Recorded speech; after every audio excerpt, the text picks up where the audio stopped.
有请节目主持人赵川。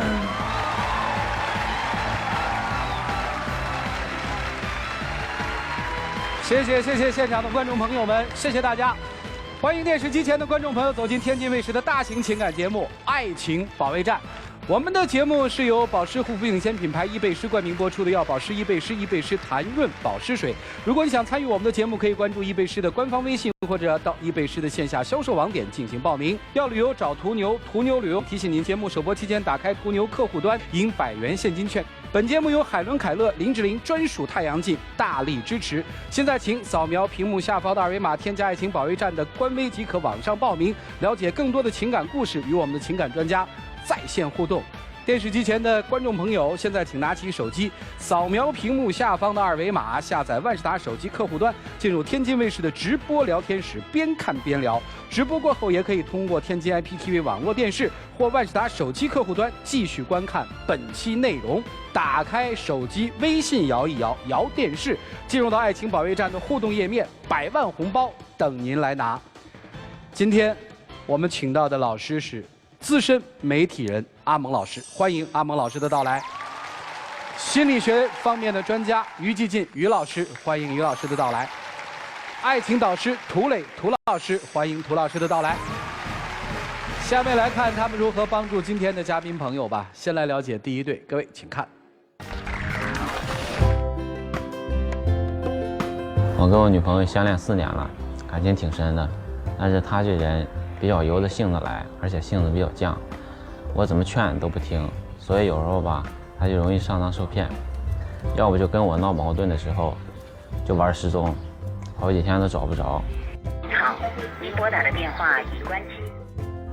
还有就是跟我家里人也相处的不是特别愉快，我是真的挺没办法的，因为我劝不动她，她也不听我的，所以希望大家帮帮我，开导开导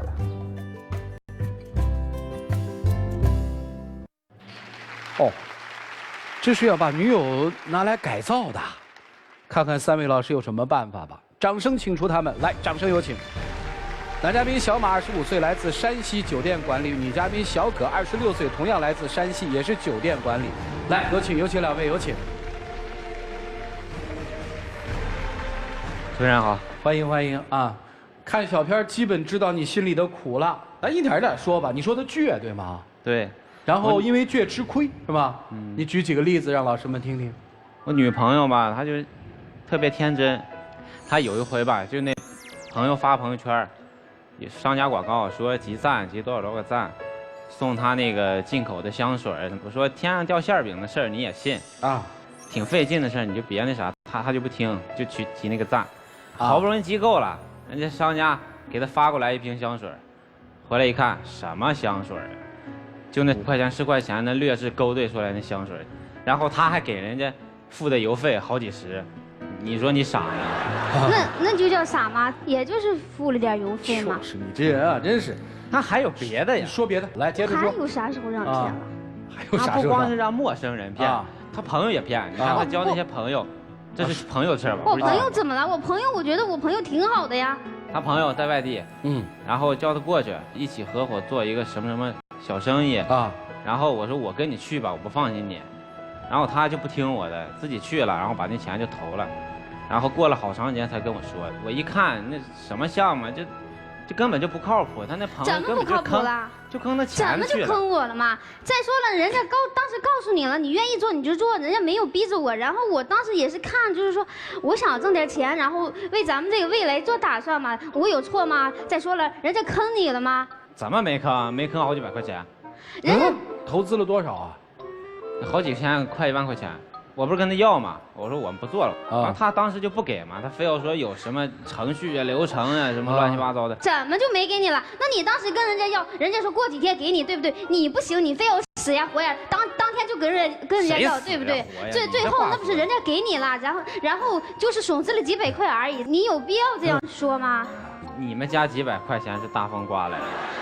虽然不是大风刮来的，但是我觉得比起那个大树，大体还是回来了，对吧？人家也没坑你，人家几百块就不说了，关键是我一跟你说，你还不耐烦。你说我苦口婆心，我不为他好吗？然后我老跟他说吧，你说他还跟我生气啊，他还生气，后果还挺严重。他一般如果跟你生气的话，他都怎么着？咱不说钱的事啊，就说逛商场买东西，逛得好好的，我要回家。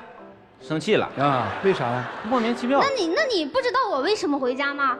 因为我觉得你不够了解我，对不对？4年了，然后你根本不知道我想要什么。每次逛街，然后就是我那天正好脚疼嘛，我说咱们买一双运动鞋，然后他非要给我看跟儿这么高的鞋让我穿，我说能穿了吗？最后看，他不耐烦了，然后吼我，你就说你这个人这么难伺候，一双鞋就看不对，那是我看不对吗？那是我的问题吗？我觉得。最后我不是劝你吗？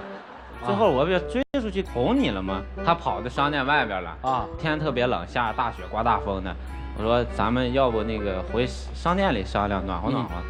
然后他就不听，在外边站了好长时间。那我当时不是生气吗？我当时生气，我想自己一个人冷静冷静，我不想在商场里头那么多人跟你大吵大闹。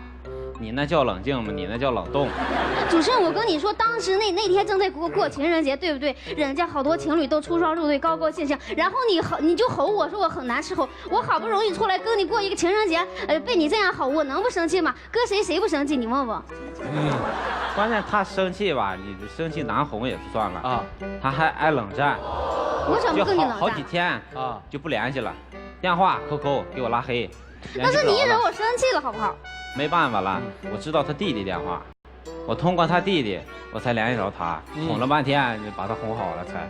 你说我要是没你弟弟电话，你是不是就咱俩就什么叫不联系了？那我当时也是生气啊，所以说我不想跟你说这个话题，你知道吗？哎，他可气人了，他把我在大雪堆里，然后放了1个小时。不是你自己没长腿，他把你放在雪堆里，你不跑吗？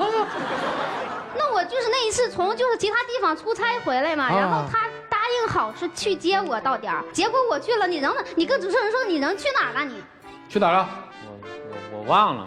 你忘了轻松，我下车了，然后大包小包提的，那你人在哪儿了？我早上起来到底干什么了？说实话。我早上起来其实我记着呢啊，然后他中午的车嘛，然后上午朋友给我打电话让我出去玩会儿。玩什么？打游戏，打着就是着迷了，入迷了。你入迷就可以把我晾那儿。那我不就是爱打会儿游戏，你至于吗？你就是不关心我，那关心我能这么做吗？那我跟游戏哪个重要？你说。问你呢，哪个重要？这好问题啊！游戏重要还是他重要？那说游戏肯定，那你不是这到底是游戏？你说肯定是你重要嘛？你比游戏重不是？但是你不能不让我玩游戏啊！是什么意思？游戏是我的爱好。不是，那你的爱好就是爱好，那我的爱好呢？那你为什么阻止我的爱好？他有什么爱好？我多少阻止你的爱好了？你说你多少阻止了？就是我之前玩那个网络主播，然后你死活不让我玩，你说你有没这回事呢？不是，他爱唱歌，你说你唱就唱吧，你干嘛非得去当那个网络主播呀？那什么地方你就下去。那我喜欢唱歌呀，当网络主播又可以释放一下工作的压力，怎么了？那你唱一个，我也是想听他唱2句。唱一个，来吧，唱一句。灯光长歌你们最会唱吗？这也没音乐呀。因为你来了，我们键盘老师就跟你来。谁的梦像铁缺，冷月别关，狼也走牧地，来不及大漠荒原。谁的爱让天下万方走远？金银散人心，聚寒看绿水青山。绿水青山。5千年，大梦无边，梦回大唐可看见第6的诗篇。谢谢。唱得好，唱得好。为什么不让人唱呢？关键他傻嘛，就上面那些听他唱歌、看他唱歌那些人，就不管什么乱七八糟的人，人家跟他要 QQ 呀、微信呀、什么联系方式，他都给人家。我是给了，可是我自己也有取舍嘛，我又不是说上去为了那个干什么，但是我就是释放一下压力呀，这有错吗？我不是怕你被骗吗？你这个是非观比较混淆嘛。我怎么是非观不分了？我再是非不分，我也比你妈妈强呀，你妈妈的才叫是非不分吧？哎，怎么说到这转到他妈那儿了呢？不是主持人，我跟你说，我可生气了。他妈妈就是有一次，他道听途说，他说小葛是一个跟其他男生搞暧昧关系不清不楚的女孩，逼他跟我分手。那我跟你分了吗？我听了吗？可你当时为我解释过一句吗？解释了，我还没解释了怎么解释呢？行了，没事了，小葛，你看，然后他又人没了又没了啊，又失踪了。你没去找啊？找了半天找不着，最后他弟弟这回也不行了，也不知道了啊。后来呢？后来没办法了，我找他妈去了。那我妈妈还是告诉你我去哪儿了？我不是像你说的那么夸张，消失的无影无踪。那如果我不告诉我妈妈去哪儿，你能知道我去哪儿了吗？哎，你现在跟他母亲关系怎么样？不是你不能怨他老是我母亲怎么样，他关键跟我妈一起上班的时候，人家是长辈又是那个上级，是。他跟我妈一起上班，一个单位的。那我跟你妈一起上班怎么了？不就是上了3个月班吗？然后你妈妈是我的上下级，对，上级，然后我是你妈妈的下级，对不对？对，确实是。不是主持人，我跟你说，他妈妈可生气了。然后有一次就是去那个员工食堂吃饭嘛，他看见我手底下有一个服务员，然后就因为人家吃包子不吃馅，他妈妈大张旗鼓把我叫到那个办公室说，这个服务员我要开除。我说为什么呢？他妈妈说，他吃包子不吃馅。然后我说，那人家吃包子不吃馅的人很多，对不对？咱们不能这样做，其他员工也不服呀，这个理由很牵强。再说人家没犯其他过错，他妈妈说我是上级，你是下级，我说什么你就做什么。然后我当时很生气，我说照您这样的话，我说我也吃包子不行，那你把我 K 除了得了。这一件事，然后他妈妈就很生气。所以他妈要把你从他们家开除啊，姑娘。现在还在一起吗？跟你母亲？不在了。我已经就是为了避免这个问题，我已经就是说跟他妈妈之后道过歉了，但是他妈妈还是好像不是，你觉得你说那话对吗？人家开除别人跟你有什么关系？你就我也不吃馅，你把我也开除了吧？那我不是当时意见不合嘛？我觉得是你妈妈故意针对我的。意见不合你可以慢慢说嘛。你说我妈都年过半百，50多岁人了，又是你的长辈，委婉点说，你那态度就有点太刚硬了。行。再说到你妈妈那件事情，我之后就是因为工作的事情，我已经道过歉了。那么工作是工作，私底下是私底下，对不对？那为什么到现在了4年了，他对我一个承诺都没有？什么意思？人家其他情侣都说结婚了什么，他都一句也没有。哦，他没说要娶你啊？没说。你都不娶人，你改造人家干嘛呀？改造好了不就娶吗？那你从刚开始就说喜欢我，也没说这毛病那毛病呀。听到这儿才听出问题，他没说要娶你啊，姑娘。没说。他说爱你吗？说了。说过吗？他说的，我觉得他说他怎么劝我什么写我脾气倔。谢托。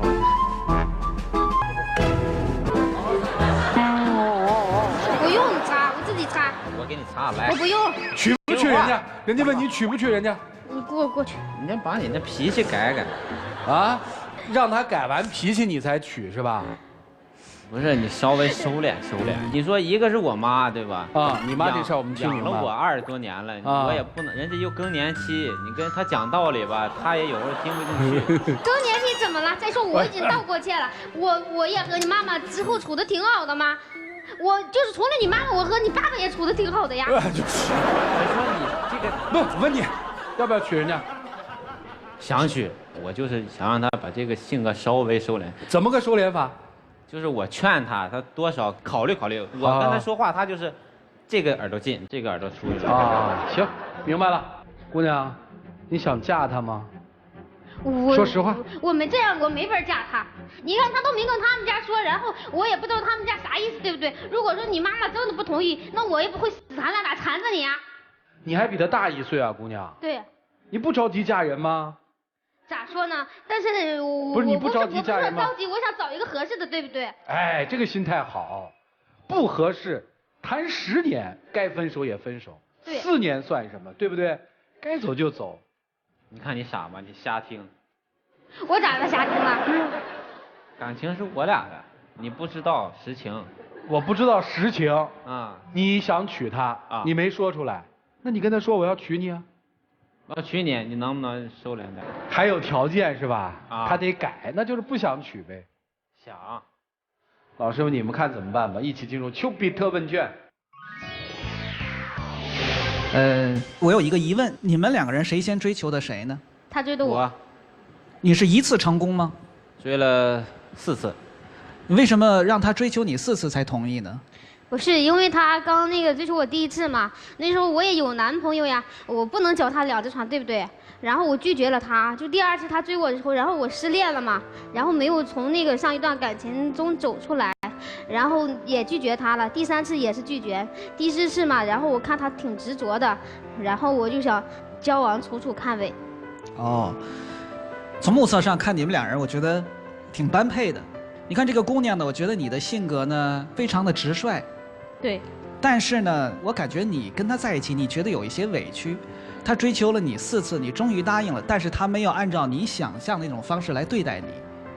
我觉得他就是对我不上心，然后对我不关心，一直也不跟我提结婚这个事情。然后我家里都问我他什么情况了，然后我也没法回答呀。别哭，那位姑娘别哭，哭解决不了问题。那就是我们刚才说的，他没有按照你期望那种方式来对待你。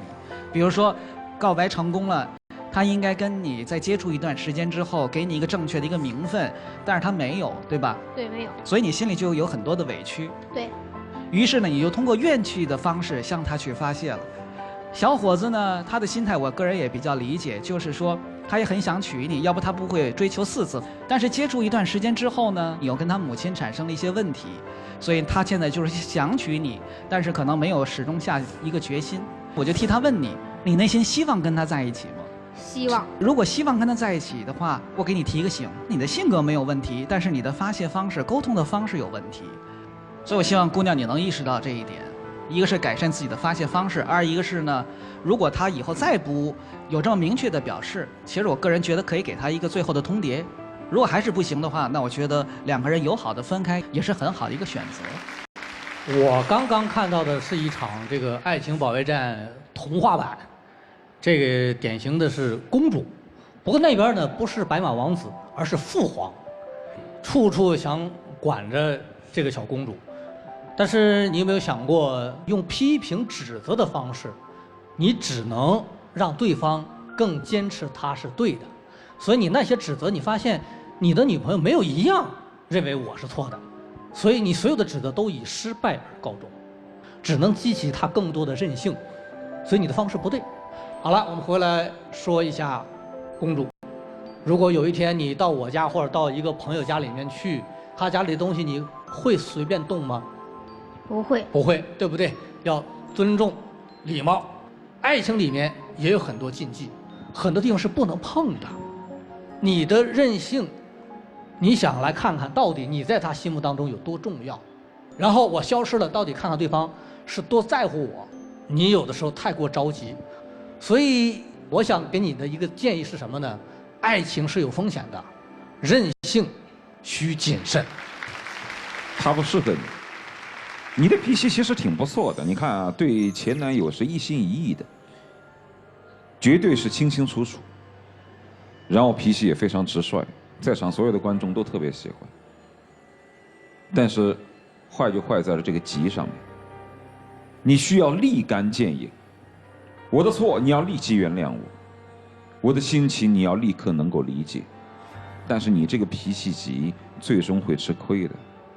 坦率的来说，这个女孩子其实她的性格当中的种种缺点，经过很好的诱导的话是可以改正的，但你偏偏没有那样去做。一方面你觉得这是一种嬉闹，挺好玩；另外一方面你确实不够成熟，没有这样的一种引导的方式，让她能够把她的优良的脾气发挥到极致，把她的那些不好的一面幻化成可爱的地方。同时你也做不了你父母的主。所以今天你们俩之间的事儿看着特别热闹，但其实呢，其中有很大的隐忧。再多失踪几次，又或者是你们彼此的某种彼此需求达不到的时候，到最后就一定会幻化成痛苦。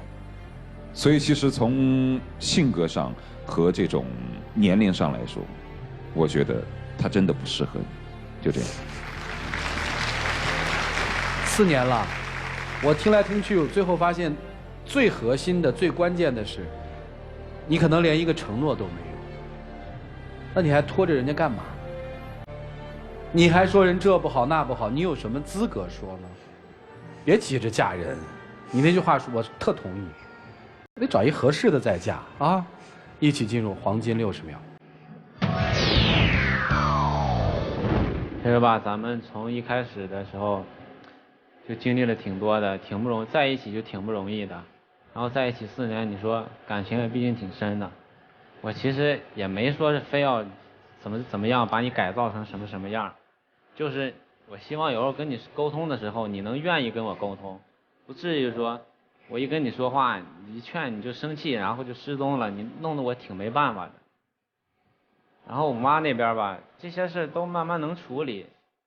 你不是要个承诺吗？我觉得承诺我也可以给你啊。你都说4年了，是，然后就是我觉得你应该够了解我，对不对？然后我们一起经历了很多很多，对于你妈妈的事情，我已经就是说做到我的底线了，我不知道再如何去取悦你的妈妈。如果说你自己能做了主呢？时间到。如果说你自己能做了主，你就娶我，是吧？可以考虑。行，回去吧，2位，请回，谢谢你们。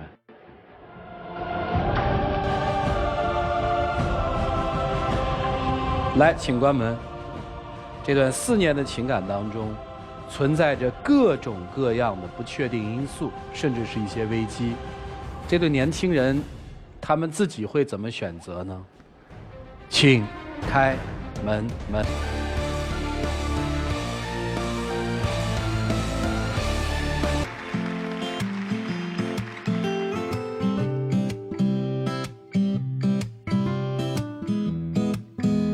接下来，让我们一起来见证属于他们的浪漫时刻。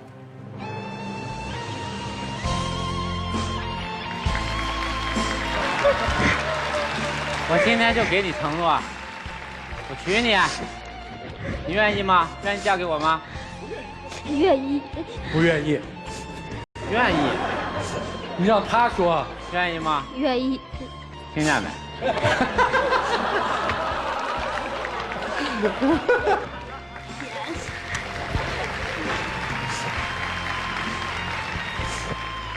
姑娘，好好跟婆婆相处，学习成长吧。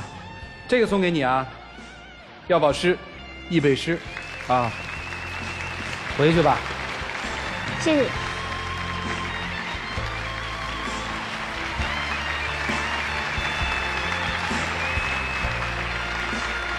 我们希望通过今天的节目，这对情侣可以找到他们更好的相处方式，还是愿他们幸福吧。来了解这一对遭遇了一些什么吧。各位，请看。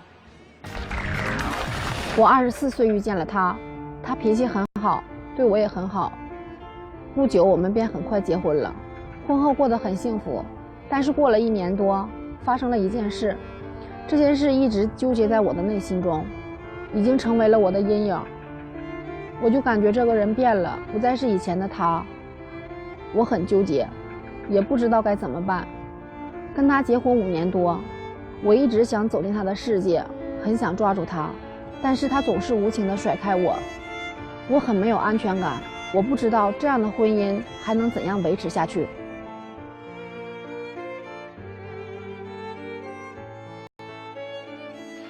到底发生了什么事儿？5年的婚姻，让女生觉得，连男生的内心，她都没进去过。掌声请出他们，掌声有请。男嘉宾小刘31岁，来自吉林个体；女嘉宾小杨30岁，同样来自吉林，也是个体。来，有请2位，有请。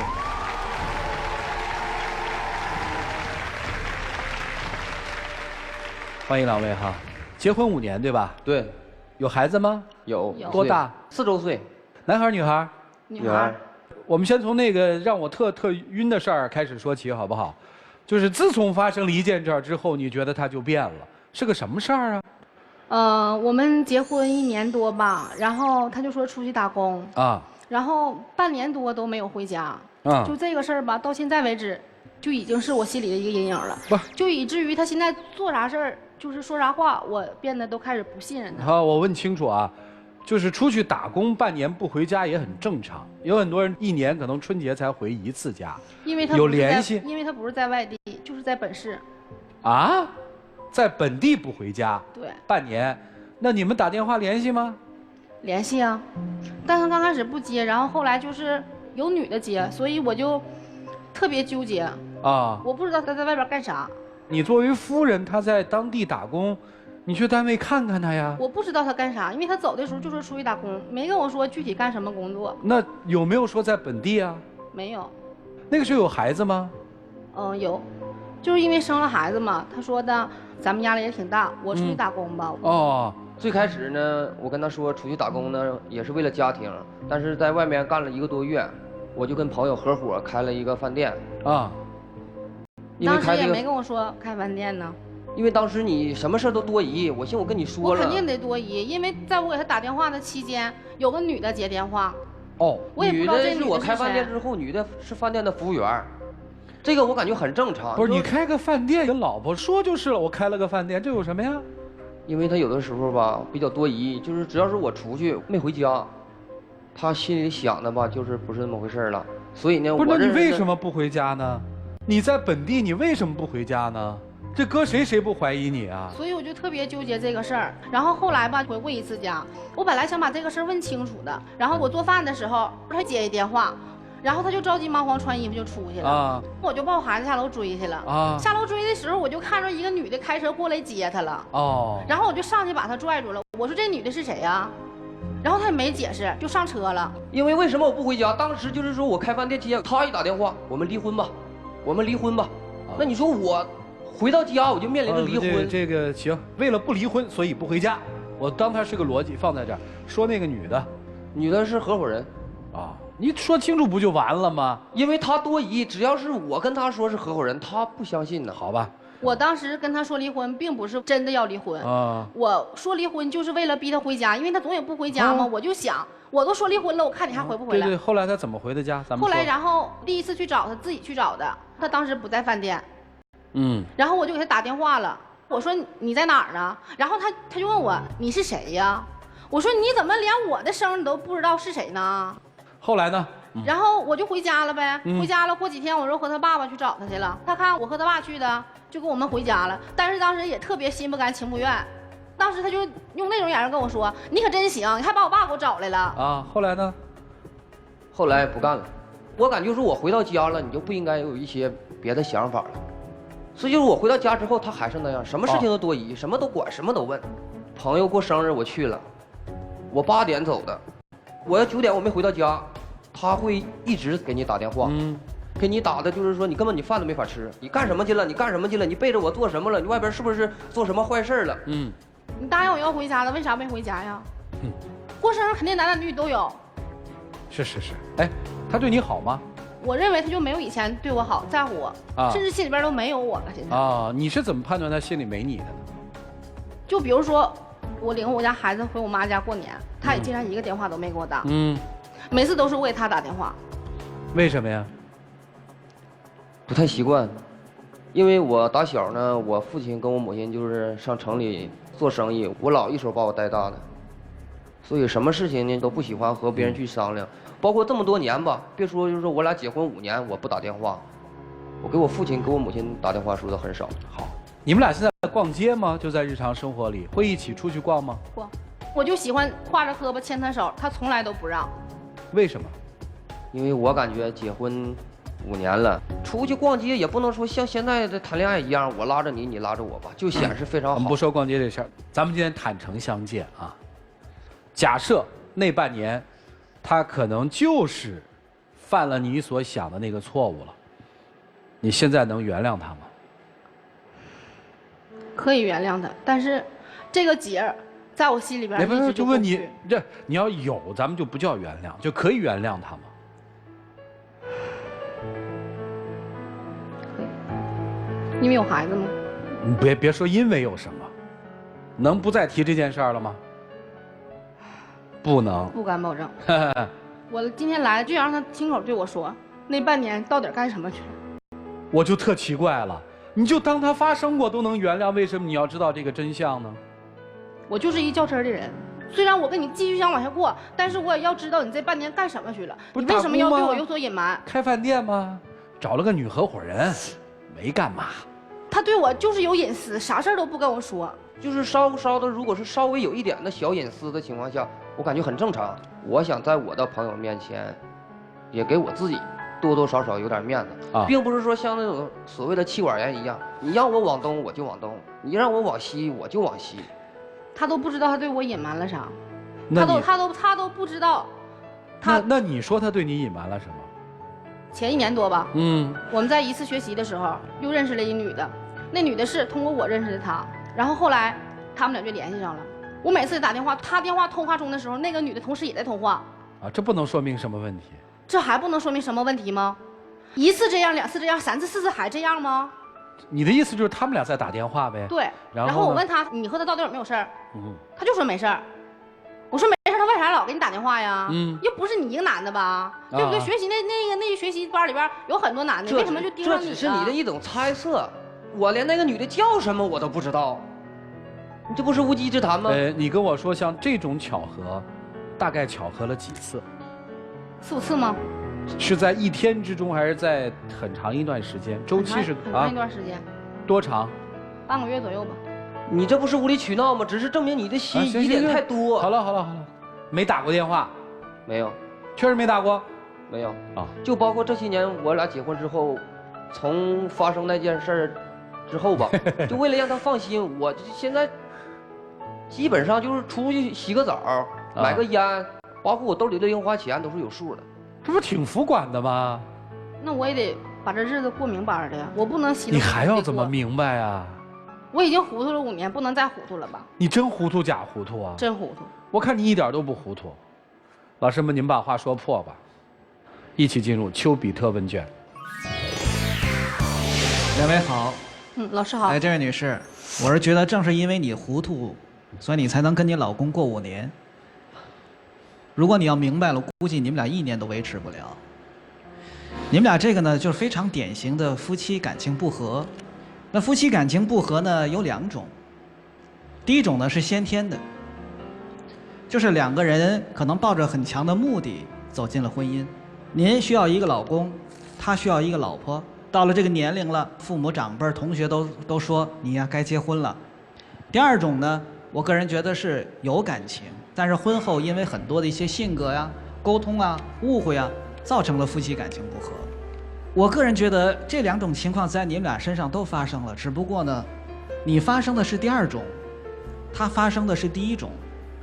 这位先生，你结婚很有可能是抱着很强的目的性，你并不是很喜欢他，但是你觉得我应该需要一个妻子，有一个家庭，这就造成了你们婚姻不幸福的一个非常重要的一个问题。他对你有感情，他希望你有所回馈，但是你不能给予他，所以他心生怨气。我觉得刚才赵川老师问的一个问题非常的精彩，就是你要真相干什么？我真的觉得很多女性在这个问题上分不清楚你要真相做什么。你稀里糊涂的能跟他过5年，如果真相摆在这儿，你怎么跟他去过呢？你要这样的真相有什么意义呢？所以有一句话叫难得糊涂。我相信你的老公也知道，你说离婚只是解决你们婚姻之间问题的一种手段，对吧？对。但是不要让手段变成目的，就是到最后我提离婚，到最后真的成离婚了，这就是手段变成了目的了，跟你的想法背道而驰。当时没有办法呀。是没有办法。证明为什么没有办法？因为你解决婚姻的办法当中只有一个，离婚，就用离婚来解决。你的心里的怨气太多了。坦白讲，你的心里的怨气有50%是你爱人带给你的，但是有50%是你自己造成的。你们2个人的生活中，你是不是缺乏安全感？对，安全感就像是一个人的钱包。你觉得你的钱包是放在我的身上，在场嘉宾的人身上，还是放在你自己身上可靠呢？当然放在我身上了。对，安全感就是这样。安全感不要找外人要，你把钱包放在任何一个人身上，你打电话只要给他打不通，你立马就会担心是不是他卷钱跑了。可是你放在自己身上，就永远不会出现这个问题。当然这是很难做到的，但是我希望你能意识，就是你对他的这种负面的东西，其实让自己变成个怨妇，对你的家庭非常不利，它直接会影响你对婚姻的规划。所以，如果你要是希望你们的感情复合，能婚姻走得更长久，这个招儿不要再用了，好吗？他们俩往这一站，让我想起2个兵器，一个是矛，一个是盾，这边攻击，那边在防卫。听2位老师说了以后，还想知道真相吗？不想。真不想了？刚才他已经说了，我如果说我这儿有盘带子，就是那天他跟那女生在一起的证据，你要吗？要。你看，真相，你告诉我什么叫真相？其实真相很难说清楚，因为真相是无穷无尽的。你比如说，你老实告诉我那天你干了什么，我告诉你那天我跟那个女生在一起，这是真相吗？马上你又会问，在一起干什么？我说其实你对她没多少爱。所以希望今天在60秒的时候把这事说明白，喜欢就是喜欢，爱就是爱。说清楚了之后，彼此就不难受。谢谢老师。谢谢老师。其实，在现实生活当中，婚姻有很多种形态。最伟大的婚姻，是因为2个人互相相爱。还有一些婚姻并不是这样，需求也是一种。还有很多人呢，把需求的这个婚姻通过自己的智慧过得有滋有味，最后倒变成了一种离不开舍不掉的爱，那是智慧。还有一个，人家需要上街拉着手，以后就拉着，记住了吗？记住了。他不就要这么点东西吗？只要你拉着他的手，我保证以后零花钱会多一点，你试试啊！一起进入黄金60秒。其实有的时候我也很想信任你，但是我就是信任不起来，可能是还是之前那个阴影吧。所以我希望以后你出门办事儿能尽量跟我说的详细一些。可能我生平就是一个这么多疑的人，但是我自己也没有办法。我只能说，让我们双方都多一些宽容吧。没了。话说的太多，一时半会儿也挽不回来，不像时间。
你们只要在一起，我们不反对，一定不是他父母亲口所说，应该是你的男朋友传到你嘴里的。在我看来，两个人的婚姻是自己的事情。所谓父母的祝福虽然重要，但是并不成为根本的原因。